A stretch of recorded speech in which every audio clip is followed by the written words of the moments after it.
Hello students, welcome back to my channel. ఈరోజు surveys అనేటువంటి టాపిక్ని మనం తెలుసుకుందాం. Survey is a general view, examination or description of someone or something. Survey అనేటువంటిది ఏంటంటే సామాన్యంగా మనం చూస్తాం అనమాట. చూసి దాన్ని బట్టి ఒక అంచనాకు వస్తాం, పరీక్షిస్తాము. ఇంకా ఏంటంటే డిస్క్రిప్షన్ ఆఫ్ సమ్ వన్, వారు ఏంటి, వారి పరిస్థితి ఏంటి అనేటువంటిది మనం వివరించి రాస్తాం అనమాట. సంథింగ్, ఒక వ్యక్తి గురించి కానీ, అలాగే దేని గురించి అయినా సరే, ఒక ఇంటి గురించి అయినా సరే. Survey is to examine as to condition, situation or value. Okay, ఈ సర్వే ద్వారా మనం ఏం చేస్తాము అంటే పరీక్షిస్తూ ఉంటాము, తెలుసుకుంటూ ఉంటాము పరిస్థితులు ఏంటి, అసలు ఎలా ఉంది అనేది మనకు అర్థమవుతుంది అనమాట. Basically the type of surveys are broadly categorized into two. మనం చూసినట్లయితే రెండు రకాలుగా వీటిని విభజించారనమాట. Instrumentation according to the span of time involved. The types of surveys according to the instrumentation include questionnaires and interview. ఇక్కడ మనం చూసినట్లయితే రెండు రకాల ప్రశ్నలు అడగడం, అలాగే ఇంటర్వ్యూ అనమాట. So according to the instrumentation in survey research, the instrument that are utilized can be either a questionnaire or an interview. Okay, so మనం ఇన్స్ట్రుమెంటేషన్ అనేటువంటి పద్ధతి ప్రకారంగా సర్వే చేసినట్లయితే రెండు రకాల విధానాల్లో మనం వాడతాం అనమాట. అది ఒకటి క్వశ్చనైర్, ఒకటి interview. Either structured or unstructured. ఒకసారి మనం రాసుకొని దానికి ఒక ఆకారాన్ని పెట్టుకొని దాని ప్రకారంగా చేయడం, లేదు అంటే ఆ సమయానికి ఆ విధంగా మనం ప్రొసీడ్ అయిపోవడం అనమాట. So questionnaires, typically a questionnaire is a paper and pencil instrument that is administered to the respondents. Okay, so మనం ఇక్కడ చూసినట్లయితే క్వశ్చనైర్ అంటే ఏంటంటే ఒక కాగితాన్ని, ఒక పెన్సిల్ని ఇస్తారనమాట. సో ఆ ఇన్స్ట్రుమెంట్స్ని ఇస్తారు.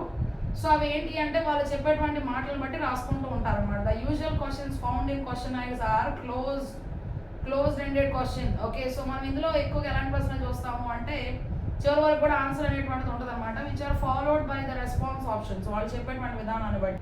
However, since the response rate related to the mail surveys had gone low, okay, so ఇట్లా అడిగేటువంటి వాటిని బట్టి వాళ్ళకి మెయిల్ రావటం ఇది చాలా తక్కువగా ఉండేసరికి questionnaires are now commonly administered online.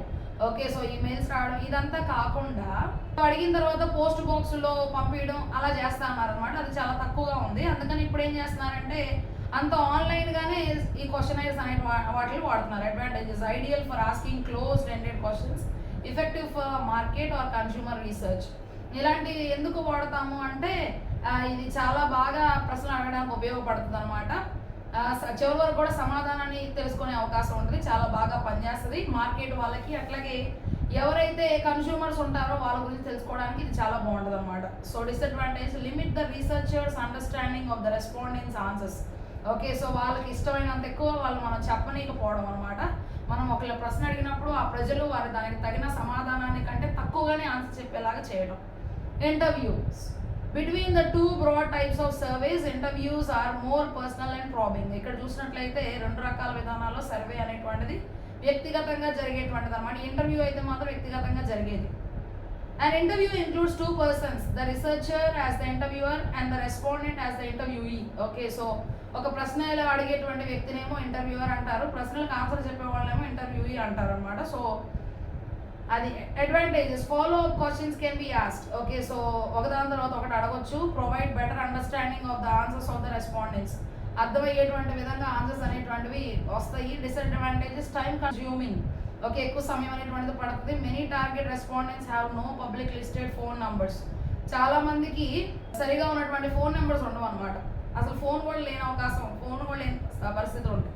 తర్వాత according to the span of time involved, the span of time needed to complete the survey brings us to the two different types of surveys, cross sectional and longitudinal. Okay, so longitudinal దీనికి చాలా ఎక్కువ సమయం అనేటువంటిది కావాల్సినటువంటి అవసరం ఉంటుంది. రెండు రకాల సర్వేస్ ఉంటాయి అందులో, క్రాస్ సెక్షనల్, లాంగిట్యూడినల్ అనమాట. సో క్రాస్ సెక్షనల్ ఇంటర్వ్యూస్ అంటే collecting information from the respondents at a single period in time uses the cross sectional type of survey.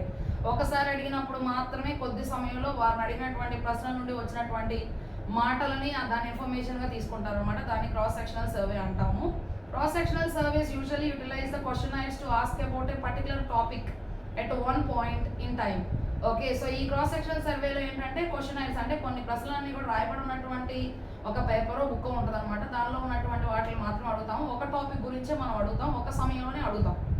Longitudinal surveys when the researcher attempts to gather the information over a period, అంటే ఇన్ఫర్మేషన్ని gather చేయడం కోసం చాలా కాలం వరకు of time or from one point in and time up to another, ఎప్పుడో మొదలుపెట్టి తర్వాత వరకు కూడా జరిగేటువంటి వాటిని లాంగిట్యూడినల్ సర్వేస్ అంటాం అనమాట.